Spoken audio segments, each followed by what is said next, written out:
Coronel Carlos, nós estamos falando agora aqui sobre a sua ida para lá e com a sua equipe, né? Você que realmente coordenou toda a turma, não foi isso, né? Isso, eu era responsável pelo comando operacional, todas as operações eram comigo. Tinha o coordenador geral, que ele é da Defesa Civil Federal, ele foi o representante diplomático, né? E a parte política ele que fez. Perfeito.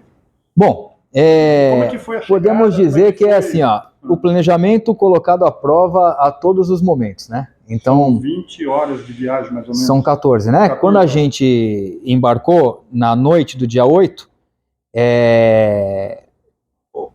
nós saímos só no dia 9 pela madrugada já, quase pela manhã. E chegamos, depois de 14 horas, na Turquia. Só que o nosso destino era pousar no aeroporto de Adana, que é uma cidade próxima, lá do sul da Turquia. Lá estaria esperando nosso transporte, caminhão, micro-ônibus, as picapes para o atendimento, elas estariam todas esperando, em contato com a embaixada. E de lá a gente iria via terrestre para Hatay, Antáquia Hatay, que foi uma cidade bem destruída próxima do epicentro.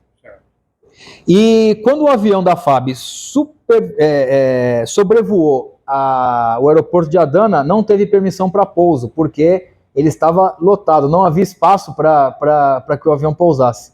E aí nós seguimos então para Ankara. Capital.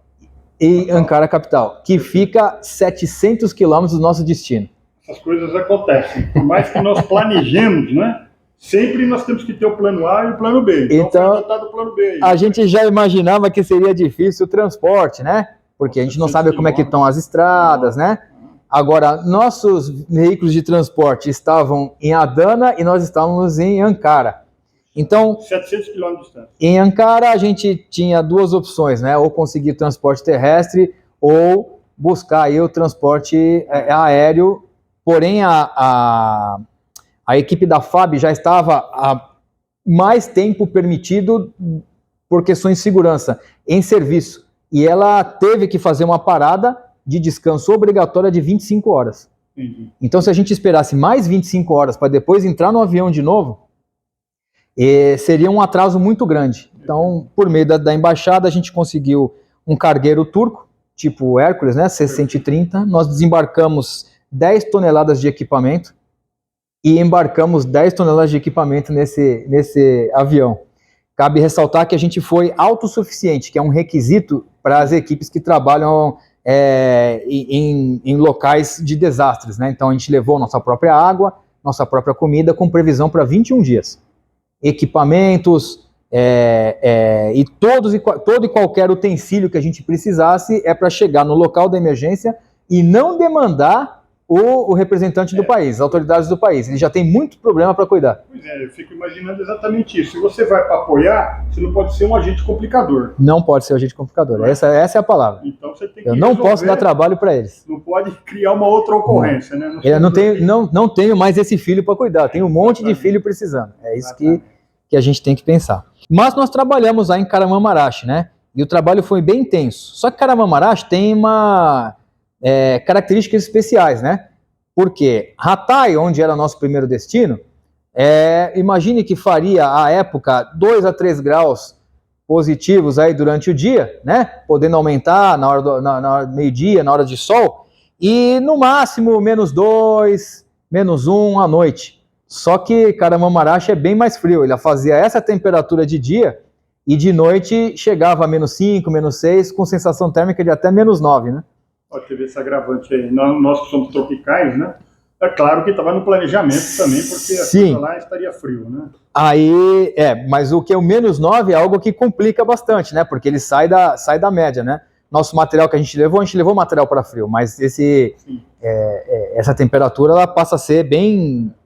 É um agravante, porque eu fico imaginando uma situação dessa, né? De um terremoto dessa magnitude, né? Pessoas sem energia. Isso. Imagina o sofrimento das pessoas. Né?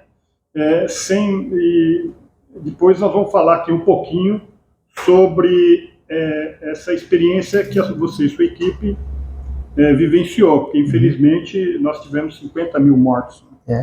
Uma tragédia. Agora, claro que nós conseguimos também, com o apoio de várias pessoas do mundo inteiro, conseguimos, com certeza, é isso que eu gostaria também que você falasse, mas daqui a pouquinho, sobre esses episódios marcantes, né, nesse salvamento humanitário, né? Bom, e aí fez frio demais, foi isso? Então, aí imagina, nós, saudáveis, chegando com equipamento, com comida, né, com barraca, e as pessoas lá num sofrimento muito grande, na frente dos prédios desabados, esperando alguém chegar para ajudar e localizar um parente ou achar o corpo de um parente. Então foi um momento bem triste, né, a gente ter essa visão. Eu imagino que quem tinha parente saiu de lá com o pouco que tinha na mão, com tudo destruído, e foi para a casa dos parentes, mas quem teve parente que faleceu ou que tinha esperança de estar vivo no meio dos escombros, ficava nas fogueiras, nas calçadas, esperando alguma equipe de salvamento e resgate ou autoridade turca para fazer a busca, começar a romper barreiras para tentar achar esse parente, essa pessoa querida. Então é um cenário muito triste. Não, faço ideia. Realmente é uma situação assim triste, mas de uma outra forma também um alento, né? Que todos os países envolvidos estavam levando para aquelas pessoas. E o frio agravando, né? Essas pessoas em sofrimento, né? E possíveis vítimas que estavam nos escombros também tinham essa dificuldade com o frio excessivo, né? Agora me diga uma coisa, aqui, olha, para você que está nos ouvindo, nós estamos falando com o Coronel Camargo, comandante do Comando de Bombeiros Metropolitanos aqui do Corpo de Bombeiros do Estado de São Paulo.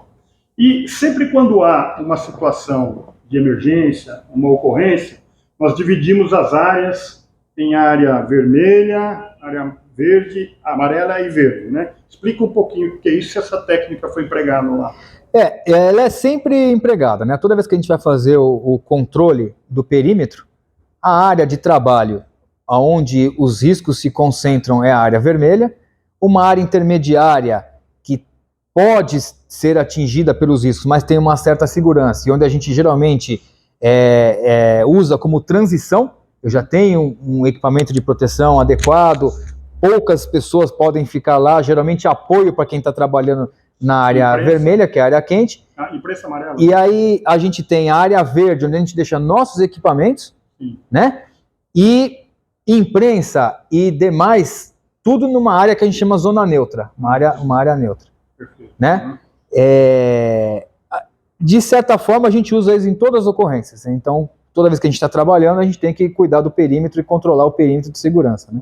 Então, a gente usou essa técnica aí em todos os nossos atendimentos.